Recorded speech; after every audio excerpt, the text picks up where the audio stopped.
You'll do as I say." She said that to me as she was about to make a request. Having unintentionally seen something of hers, I was overwhelmed by guilt, or something similar. I had no choice but to listen to her. How did this happen? Well, my name is Tyler. Currently, I run a quiet coffee shop on the first floor of a building.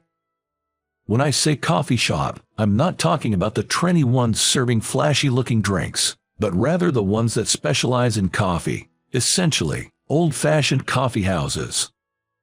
I've always loved coffee. Before I realized it, I found myself running my own place.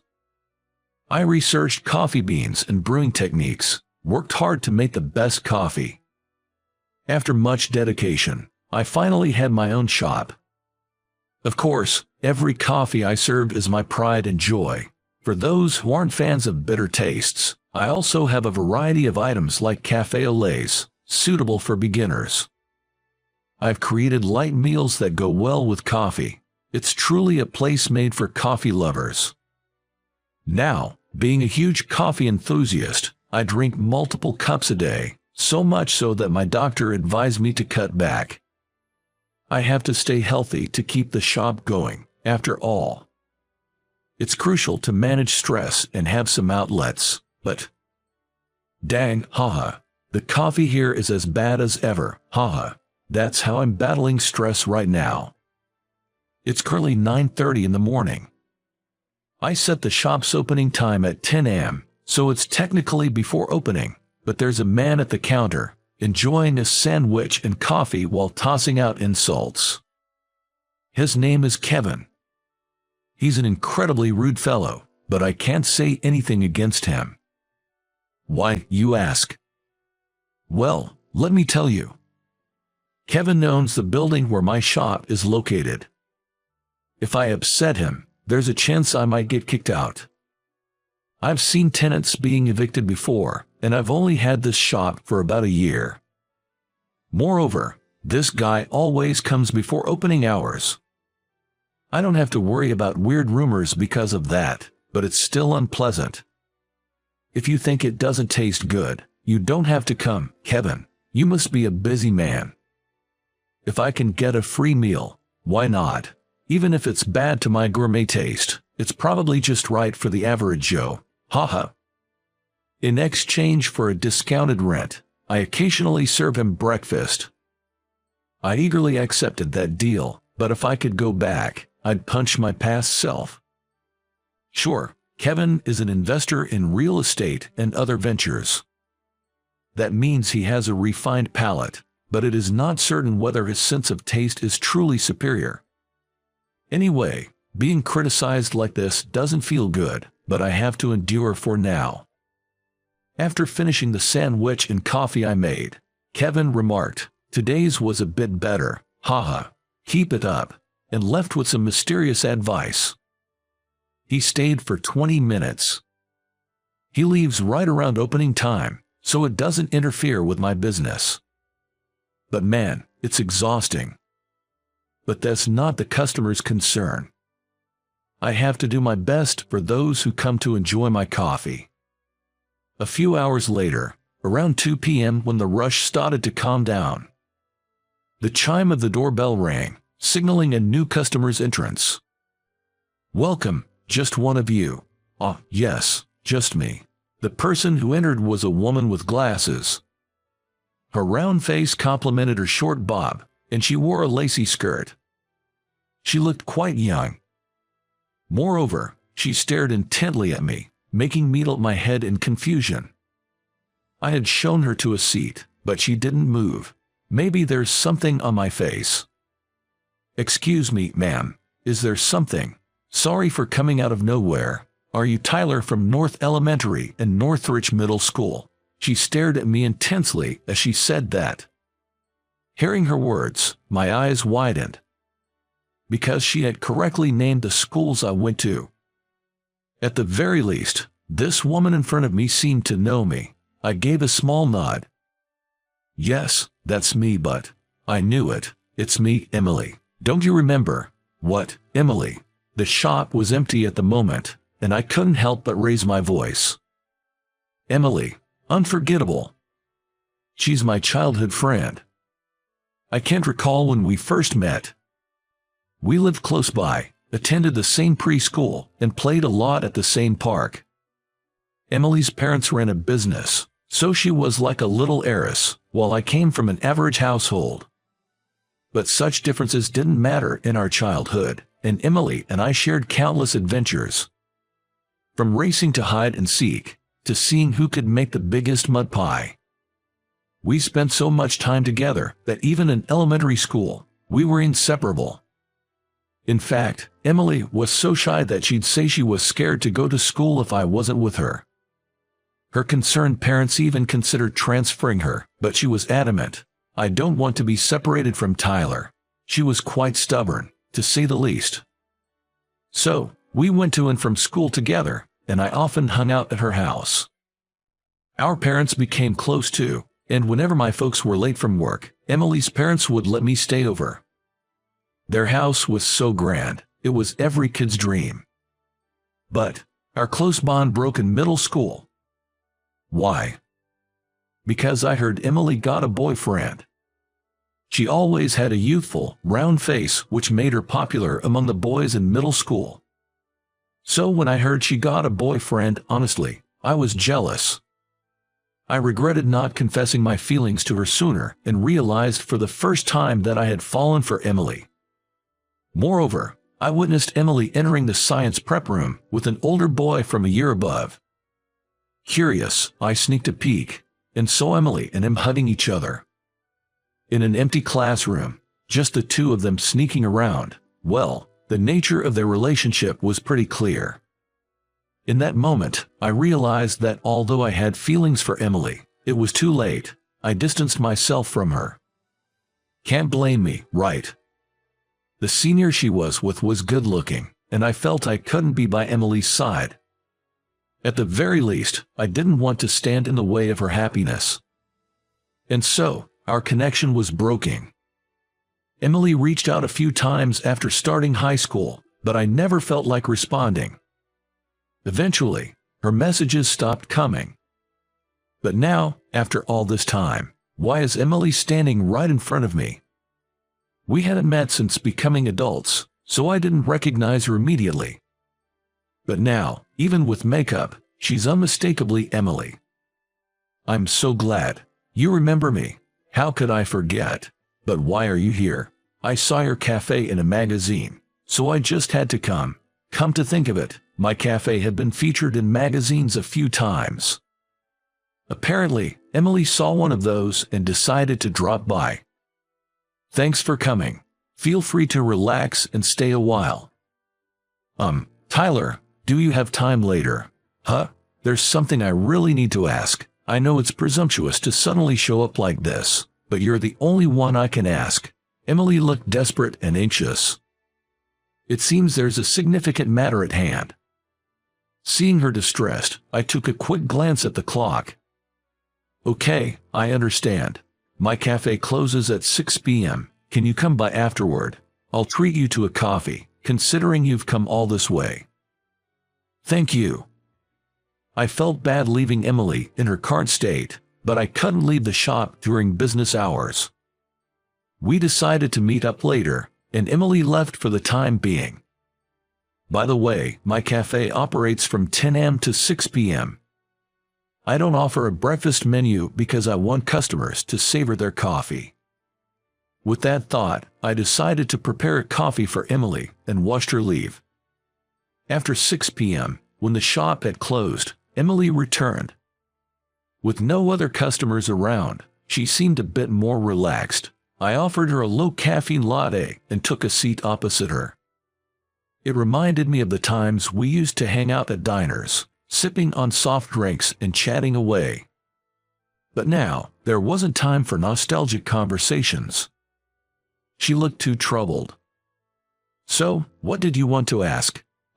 I know it's a strange request, but please, will you pretend to be my boyfriend?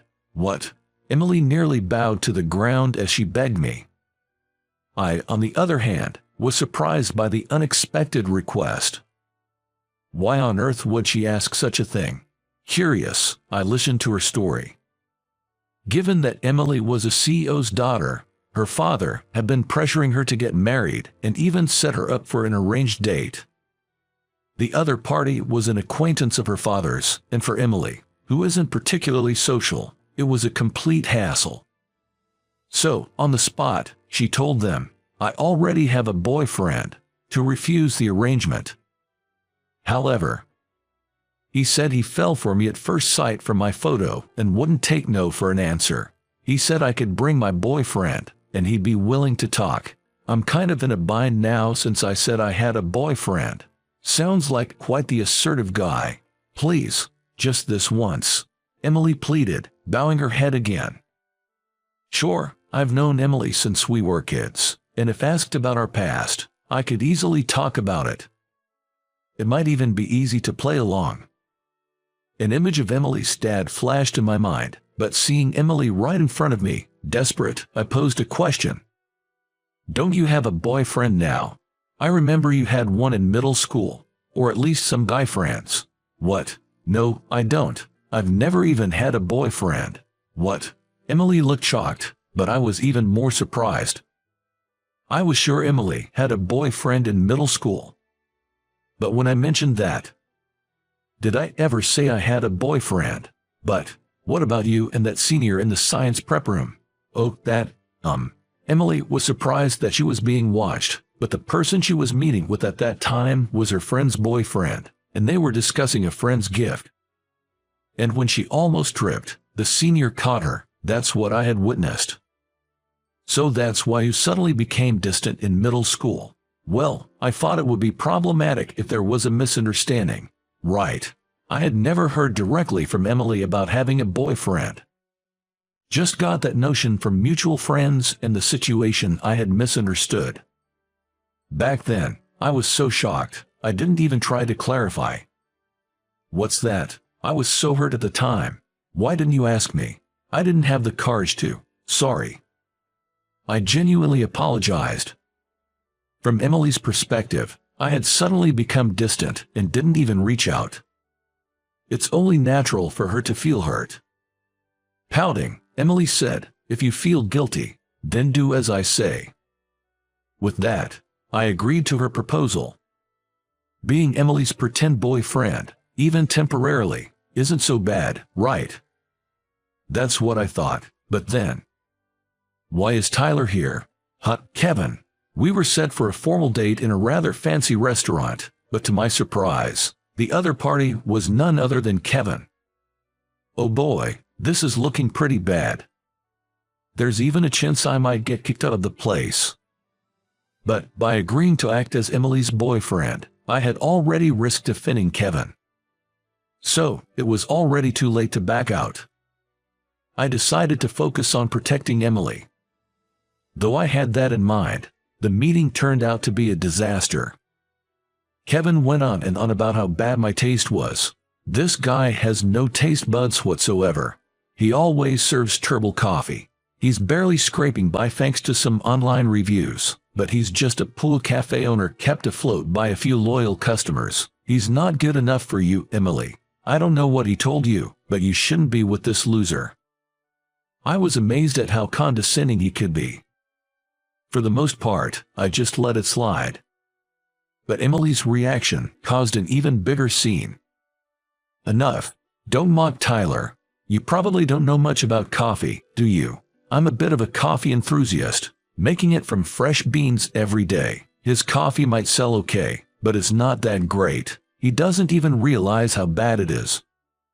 Just because I'm not a coffee expert doesn't mean I don't know Tyler's skill. Maybe it's you with no taste buds. Emily, calm down. Emily was fuming, while Kevin smirked confidently. There's no way I have poor taste, right? This is supposed to be a date, right? Not a fight. I was relieved I was there with Emily, but I also felt guilty for causing all this.